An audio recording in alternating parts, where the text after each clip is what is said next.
This is the kind of thinking we need at the leadership level. That's what Derek said while standing in front of the board, presenting my proposal like it was his. I remember the exact time. 9:12 a.m. The slide behind him had my numbers, my models, my language, even the same phrasing I'd spent 3 weeks refining late at night after everyone else had gone home. And he didn't even look at me. He just stood there in his tailored suit, confident, relaxed, like he had built it himself. The board nodded along. One of the directors even leaned forward, impressed. "Sharp work, Derek," he said. I felt something drop in my chest. Not anger. Not yet. Just disbelief. My name is Richard Connors. I'm 48 years old, and I had been with that company for over 20 years at that point. I knew every system, every weak point, every client expectation. I wasn't flashy. I wasn't loud, but I built things that worked. And what I was watching in that room was my work being handed to someone who didn't understand half of it. Derek clicked to the next slide. A risk projection model. Mine. He even used the same example I wrote in the notes. Same numbers. Same phrasing. I looked around the room. No one reacted. Not one person questioned it. To them, it made sense. Derek was the VP, the rising star, the one with the MBA, the clean presentation style, the confidence. And me? I was just the guy who had been there too long. At 9:17 a.m., he paused for questions. One of the board members asked about a risk variable in the third quarter, a detail Derek didn't fully understand. I leaned forward slightly, ready to step in. Before I could say anything, Derek answered. And he got it wrong. Not completely wrong. Just enough to sound confident, but not enough to be correct. I felt it. That small shift in the room. The kind that most people miss. But I didn't correct him. Not yet. I just sat back and watched. After the meeting, people gathered around him, shaking his hand, smiling. "Great work, Derek. Impressive. This could close fast." I stood up slowly, collecting my folder. No one stopped me. As I walked out, I heard someone behind me laugh quietly. Not loud enough to be called out, just enough to sting. I went straight to HR. I didn't raise my voice. I didn't accuse. I simply explained that the proposal Derek presented was originally mine, that I had submitted it 3 weeks earlier, that there were emails, drafts, timestamps. The HR manager listened, nodded, then she gave me a tight, polite smile. "Richard, Derek is leading this initiative now. It's important we stay aligned as a team." Aligned. That was the word she chose. Not fair. Not right. Aligned. I stared at her for a second longer than I should have. Then I nodded. Understood. I walked back to my office in silence. Closed the door. Sat down. And for the first time that morning, I let the anger settle in. Not loud. Not explosive. Just steady. Because here's the part they didn't understand. They thought they had taken something from me. A proposal. An idea. A moment. But what they really did was show me exactly how little they valued the person behind it. And once you see that clearly, you stop protecting people. I leaned back in my chair, staring at the ceiling. And for the first time in a long time, I started thinking differently. Not emotionally, strategically. Because Derek didn't just take my proposal. He stepped into something he didn't fully understand. And I knew, sooner or later, that was going to matter. I didn't build my career on presentations. I built it on things no one else wanted to deal with. The systems that broke at 2 a.m. The clients who called when something went wrong. The kind of problems that don't show up on slides, but decide whether a company survives or not. I joined the company when I was 27. Back then, it was smaller, less polished, fewer layers between decisions and consequences. I worked my way through operations, compliance, and eventually into strategic planning. Not because I chased titles, but because I understood how everything connected. By the time Derek showed up, I had already spent over 2 decades inside that system. I knew which processes were held together by habit instead of logic, which clients needed constant reassurance, which deals looked good on paper but carried hidden risks. And most important, I knew how to fix things before they became visible problems. That proposal he presented, it wasn't just numbers. It was built on years of quiet corrections, failed attempts, lessons learned the hard way. The risk model alone took me 6 nights to finalize. Not because it was complex, but because it had to be right. There were variables in there that only made sense if you had seen the system break before. Derek hadn't. He didn't even know those risks existed. But he knew how to present confidence. And in that room, confidence won. I sat at my desk that afternoon, looking at the same proposal file on my screen. Version history, edits, notes. My name was all over it. Not publicly, but in the details that mattered. I thought about everything tied to that moment. My mortgage, 2 more years of my daughter's college tuition. My son, still in high school, already talking about engineering programs. And my parents, both retired, both depending on me more than they would ever admit. This wasn't just about credit. It was about stability, respect, control over the direction of my own career. And for the first time in a long time, I could feel that slipping, not because I wasn't capable, but because someone else was better at being seen. That's the part people don't talk about. In corporate environments, being right isn't always enough. You have to be visible, and I'd spent years making other people look good, including Derek. I remember the first time he came to me for help, fresh into his role, confident but unsure of the deeper systems. I walked him through everything, explained the logic, gave him shortcuts that took me years to learn. At the time, it felt like teamwork. Now, it felt like I had trained my own replacement. But here's what they got wrong. They thought knowledge was something you could transfer completely. It's not. You can explain processes. You can share data, but you can't hand over instinct. You can't teach someone what to notice after 20 years of seeing the same patterns repeat in different forms. That kind of understanding stays with the person who earned it. I closed the file and leaned back in my chair. They believed Derek could step in and lead that deal without me. They believed the system would keep running the same way. They believed I was replaceable. I didn't argue. I didn't push back again. Because sometimes, the fastest way to prove your value is to let people feel your absence. And Derek? He had just stepped into a role that required more than confidence. He just didn't know it yet. But I did. And I was starting to understand something else too. For years, I had been protecting the company from its own blind spots, fixing things quietly, covering gaps no one else even saw. But now I had to ask myself a simple question. Why? Why keep protecting a system that didn't even recognize what I was protecting it from? That question stayed with me.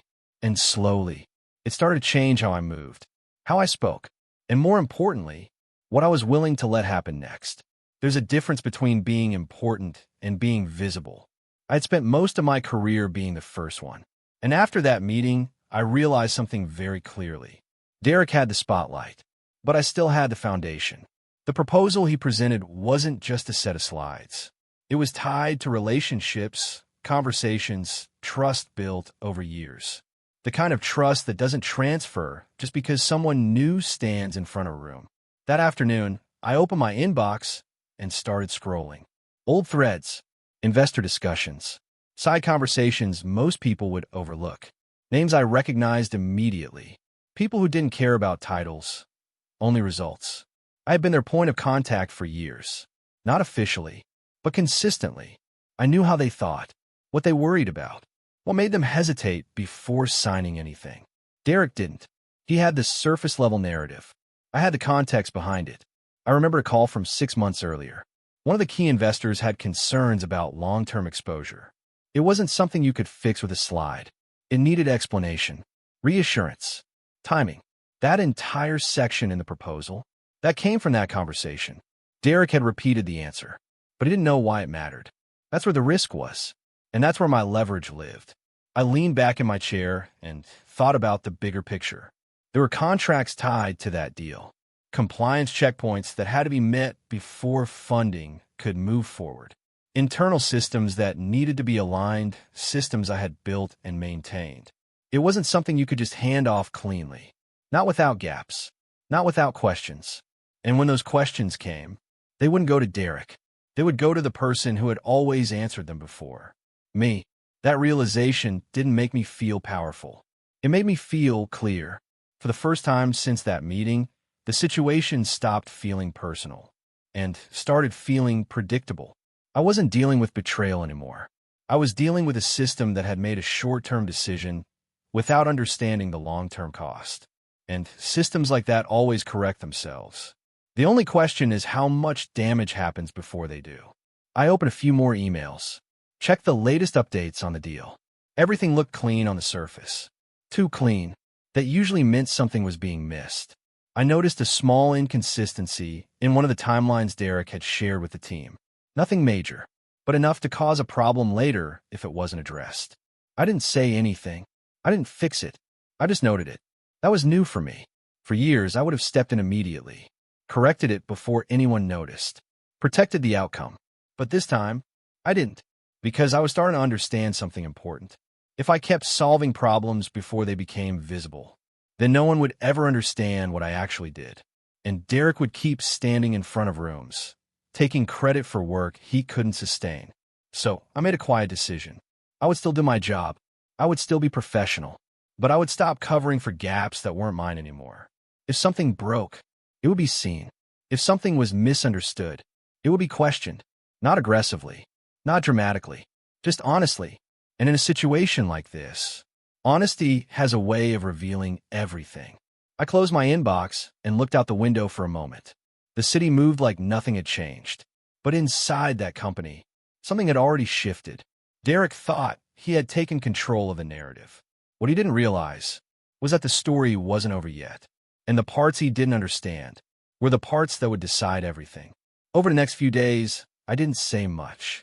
I showed up to meetings, listened, watched, and let Derek lead. At first, everything looked smooth. He repeated the same points from the board presentation. Same confidence. Same pacing. Most people didn't notice anything off. But I did, because I knew where the weak points were. The first sign came during a client call on Tuesday morning. It was a routine check-in. Nothing high pressure. But one of the clients asked a simple question about projected timelines. Derek answered quickly. Too quickly. He gave a timeline that looked clean, but didn't match the internal constraints. I could see the hesitation on the client's face. Just for a second. A small pause. Most people would miss it. I didn't. That pause meant doubt. Not enough to stop the deal, but enough to slow it down. I stayed quiet. I didn't interrupt. I didn't correct him. I just made a note.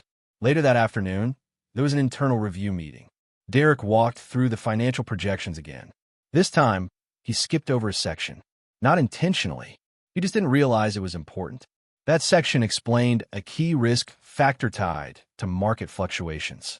Without it, the numbers looked stronger than they actually were. No one stopped him. Why would they? On the surface, everything still looked solid, but I could feel the gap growing. Small errors, small omissions, each one building on the last. Individually, they didn't matter much. Together, they would. I sat there, listening, observing.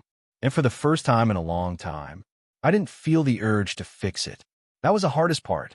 Letting things unfold. Letting someone else take ownership, even when you know where it leads. There was a moment during that meeting when Derek glanced at me. Just for a second. Like he was checking if I would step in. I didn't. I just held his gaze, then looked back at the screen. That was all he needed to see. From that point on, he stopped looking in my direction. He didn't ask for input. Didn't loop me into follow-ups. He was fully in control now. At least, that's what he believed. By Wednesday, the pressure started to show. Not openly, but in small ways. Shorter responses. Less patience during questions. A slight edge in his tone when someone asked for clarification. Nothing dramatic, but enough to tell me. He was starting to feel the weight of something he didn't fully understand. And still, I stayed quiet. I wasn't avoiding responsibility. I was redefining it. For years, my role had been to protect outcomes. Now, my role was to let reality speak for itself. And reality doesn't need help. It just needs time. By Thursday, the deal was moving closer to the next phase. Investor follow-ups. Deeper questions. More scrutiny. The kind of scrutiny that doesn't rely on presentation skills. The kind that tests understanding. That's where things change. That's where confidence alone stops working. I could feel it coming. Not as a sudden collapse, but as a slow shift, like pressure building under the surface. And I knew, at some point soon, there would be a moment where Derek wouldn't have the answer. A moment where the room would go quiet, and someone would need to step in. The question wasn't if it would happen. It was when. And when it did, I would be ready, not to attack, not to embarrass him, but to do what I had always done, tell the truth. clearly, calmly, and at the right time. That's more powerful than anything else in a room like that. By Friday morning, I had made my decision. I wasn't going to confront Derek. I wasn't going to argue with HR. And I wasn't going to chase recognition inside a system that had already shown me how it worked. Instead, I was going to work around it. Quietly, carefully, and on my terms. I started with something simple. I reached out to a few of the investors I had worked with before. Nothing unusual. No alarm bells. Just a short message. Wanted to check in ahead of the next phase. Make sure everything is clear from your side. That was it. No mention of Derek. No mention of the board meeting. Just a conversation. Within an hour, I had 2 replies. Both positive. Both familiar in tone. These were people I had spoken to dozens of times over the years. They didn't see me as support. They saw me as the person who made things make sense. I scheduled short calls, kept them informal, and when we spoke, I didn't correct Derek directly. I didn't say that part was mine. I simply walked through the logic, explained the reasoning behind certain decisions, clarified a few areas that I knew would raise questions later, and I paid close attention to how they responded. You can always tell when someone recognizes something. There's a shift, a small pause, a different tone. I heard it more than once. Right, that makes more sense now. Or, that's not how it was explained before. I didn't push. I didn't over-explain. I just gave them enough to understand what they were really looking at. At the same time, I started documenting everything. Not in a dramatic way. Just facts. Statements made in meetings. Numbers presented without context. Timelines that didn't match operational reality. I kept it simple, clear, accurate. If anyone ever needed to see the difference between presentation and truth, it would be there. There was a risk in what I was doing. Not a loud risk, but a real one. If Derek realized I was reconnecting with investors directly, he could frame it as stepping out of line, undermining leadership, breaking alignment. That word again. But I understood something he didn't. My relationships with those investors didn't start with him, and they didn't depend on him either. They were built on years of consistency. And in moments like this, consistency matters more than hierarchy. Still, I moved carefully. I didn't send mass emails. I didn't make big moves. Just one conversation at a time, one clarification at a time. And slowly, the picture started to shift. Not publicly, not inside the company, but where it actually mattered, with the people making the decision. By the end of the day, I had spoken to 4 key investors. Each conversation ended the same way. Calm, positive, but with a different kind of awareness than before. They were starting to see the structure behind the proposal, not just the presentation. And that changed everything. Because once people understand something clearly, they start asking better questions. And better questions expose weak answers. I didn't need to attack Derek. I didn't need to prove anything directly. All I had to do was make sure the right people had the full picture. The rest would take care of itself. As I shut down my computer that evening, I felt something I hadn't felt all week. Not relief, not victory, control, not over the situation, but over how I chose to move through it. For years, I had been reacting, fixing, adjusting. Now, I was setting the pace. And Derek? He was still playing the role he thought he had won, standing in front of rooms, repeating words he didn't fully understand. He had no idea the ground under him was already shifting, and by the time he felt it, it would be too late to adjust. The next phase of the deal moved faster than expected. By Monday morning, investor follow-ups were already scheduled. More detailed discussions, more focused questions. This was the part where things stopped being about presentation and started being about understanding. I joined the calls like I always did, quietly. No announcement, no shift in role, just present, listening, ready. The first call started smoothly. Derek opened with confidence, walking through the same structure he had used before. But this time, the questions were different, more precise. One investor asked about the long-term exposure tied to a specific segment. Derek answered, but halfway through he hesitated. Just for a second. It was small, but it was enough. Because the investor followed up, pressed a little deeper, asked about the reasoning behind the model. That's where things started to shift. Derek gave a general answer. It sounded right, but it wasn't specific. And in a room like that, General answers don't hold. There was a pause. Not long, but long enough for someone to step in. I did, calmly. No tension in my voice. I simply added context. Explained where the model came from. Why that specific variable mattered. What had happened in previous scenarios that led us to that structure. The room changed immediately. Not dramatically, but noticeably. The investor responded differently. More engaged. More certain. Okay, that clarifies it. That happened more than once. Different questions. Different points. Same pattern. Derek would answer first. Then I would fill in the gaps. Not correcting him. Not contradicting him. Just completing the picture. And every time I spoke, the reaction was the same. Clarity. Trust. Recognition. By the second call, Derek started to notice. I could feel it. The way he paused before answering. The way he glanced at me before moving forward. Like he was trying to stay ahead of something he couldn't fully control. But the more he tried to hold it together, the more the gaps showed. Because now, the investors weren't just listening. They were comparing what they had heard before and what they were hearing now. And that difference was becoming obvious. After one of the calls, I received an email. Short, direct, from one of the senior investors. Richard, appreciate the clarity today. Would like to connect separately before final decision. I read it twice, then closed it. No reaction, no smile, just quiet confirmation. Because that's what this was. Not a sudden win, not a dramatic reversal, just the truth becoming visible. Over the next 24 hours, more messages came in.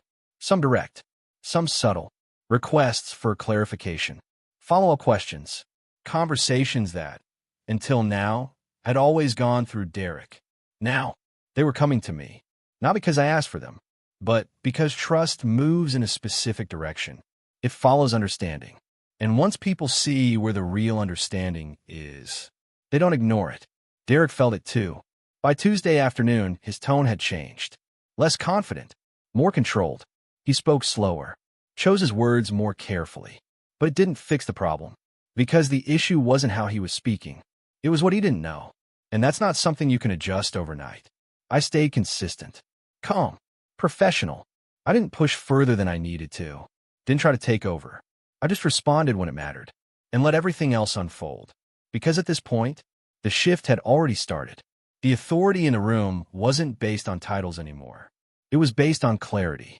And in that environment, titles don't hold much weight. By the end of the week, it was clear to everyone involved. The proposal might have had Derek's name on it, but the understanding behind it belonged to me.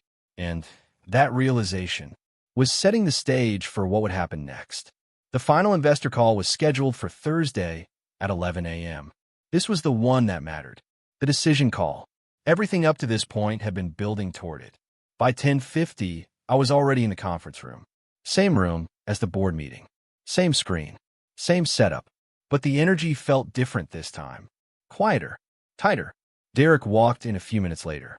No usual smile. No casual small talk. Just a quick nod in my direction before he took his seat. He knew. Maybe not everything, but enough to feel that something had shifted. The call started right on time. 3 investors on the line. All senior. All direct. No room for surface-level answers. Derek opened like he always did. Confident. Structured. But there was a strain in it now. You could hear it if you listened closely. He moved through the slides faster than usual, like he wanted to get ahead of the questions.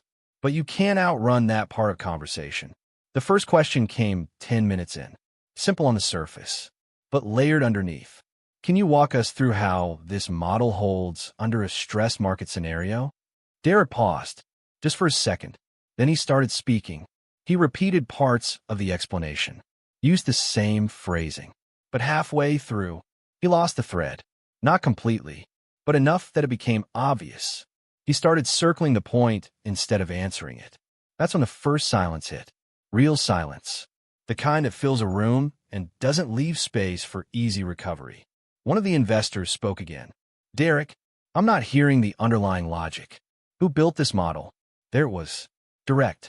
Unavoidable. Derek hesitated. And in that moment, everything slowed down. Because there are only 2 ways to respond to a question like that. You either take ownership, or you tell the truth. He tried to do both. It was developed within the team. I've been leading the... He didn't finish the sentence because the investor cut him off. Richard, you want to walk us through it? He didn't raise his voice.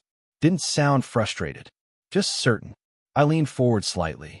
Of course. No rush. No tension. I opened the model. Not the presentation version. The actual working version. The one Derek had never touched. And I started explaining. Step by step. Clear. Simple. I walked them through the stress variables. Why they were structured the way they were. What had happened in past cases that shaped those decisions. I didn't oversell anything.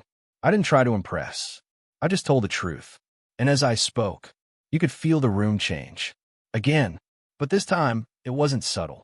Questions came faster, sharper, more focused, and I answered every one of them. Not perfectly, but honestly, with context, with clarity, the kind of clarity that only comes from actually doing the work. Derek didn't say much after that. He tried to step back in once or twice, but it didn't land the same way, because by then, the room had already shifted. The authority had moved, and everyone could feel it. About 40 minutes into the call, one of the investors spoke again. Richard, this is the first time the full picture makes sense. There was no reaction in the room, no comments, no acknowledgement, but that sentence said everything. The call ended shortly after. No dramatic announcement, no immediate decision, just a calm, professional close. But as soon as the line disconnected, the silence in the room came back. Only this time, it felt heavier. Derek stood up first, didn't look at me, didn't say anything. He just gathered his things and walked out. The door closed behind him, and that was it. No confrontation, no argument, no scene, just absence. The kind that says more than words ever could. Within an hour, emails started moving. Internal threads, executive follow-ups, requests for clarification. But the tone had changed. Completely. Now, the questions were coming to me. Directly. The same people who had sat in that boardroom days earlier were now asking for my input, my perspective, my explanation, not because of title, but because of what they had just seen. That's how it works. You can control perception for a while. You can present, you can position, but eventually, reality shows up. And when it does, it doesn't need help. It speaks for itself. By the end of the day, it was clear the deal was moving forward, but not under the structure Derek had tried to lead. The control had shifted, quietly, completely. And for the first time since that morning at 9:12, I didn't feel the weight of what had been taken from me, because nothing had actually been taken. It had just been exposed. And once something like that is exposed, there's no going back to the way things were. The next week was quiet, not slow, not inactive, just quiet in a different way. The kind of quiet that comes after something has already been decided. No official announcement was made about Derek. At least, not right away. But he wasn't in the meetings anymore. Not the important ones. Not the ones tied to the deal. His name stopped appearing on the key email threads. No explanation. No discussion. Just a gradual removal. Like the company was adjusting itself without wanting to admit what had happened. I didn't ask about it. I didn't need to. I had seen enough. Instead, I focused on the work. The real work. The conversations that mattered. The details that had been overlooked before. Investors reached out directly now. Not through layers. Not through titles. Just straightforward. Richard, can you walk us through this? Richard, what's your view on this scenario? And every time, I gave them the same thing. Clarity. Consistency. Honesty. No extra performance. No need for it. Because at that point, the trust was already there. A few days later, I was called into a meeting with senior leadership. Small room. 3 people. All from the executive side. The tone was different from before. More measured. More careful. One of them spoke first. We want to recognize the role you've played in stabilizing this process. Stabilizing. That was the word this time. Not aligned. Not supportive. Stabilizing. I nodded. Didn't interrupt. Didn't push for more. They continued. There will be some structural changes moving forward. We'd like you to take a more direct leadership position on this initiative. More direct. That was their way of saying it. No apology. No acknowledgement of what had happened earlier. Just adjustment. I accepted. Not because of the title, but because of what it represented. Control over the work. Over the direction. Over the decisions that actually mattered. When I walked out of that room, I didn't feel excited. I didn't feel victorious. I felt steady, like something had been put back in place. Not perfectly, but correctly. That night, I sat at the kitchen table with my laptop open. Same place I had worked on that proposal weeks earlier. Same files, same structure, but everything felt different. My daughter walked past, asked how work was going. I looked up for a second. It's better now. That was all I said, because explaining it wouldn't have made sense. Not fully. Moments like that don't translate easily. They're built from small decisions, quiet choices, things most people never see. I closed the laptop and leaned back in my chair, thinking about everything that had happened. Not just the meeting, not just Derek, but the years before it. All the times I'd stepped in quietly, fixed things, protected outcomes, and how easy it had been for people to assume that things just worked. But they don't. They work because someone makes them work. And when that person steps back, even slightly, the truth becomes visible. That was the lesson. Not about revenge. Not about proving someone wrong. Just clarity. Understanding where your value actually sits. And what happens when you stop hiding it. Derek didn't lose because I exposed him. He lost because he stepped into something he didn't understand. And the situation revealed it. That's all. No drama. No shouting. Just reality. And in the end, that's the only thing that lasts. Because titles change. Positions shift. People come and go. But real understanding? That stays exactly where it was built.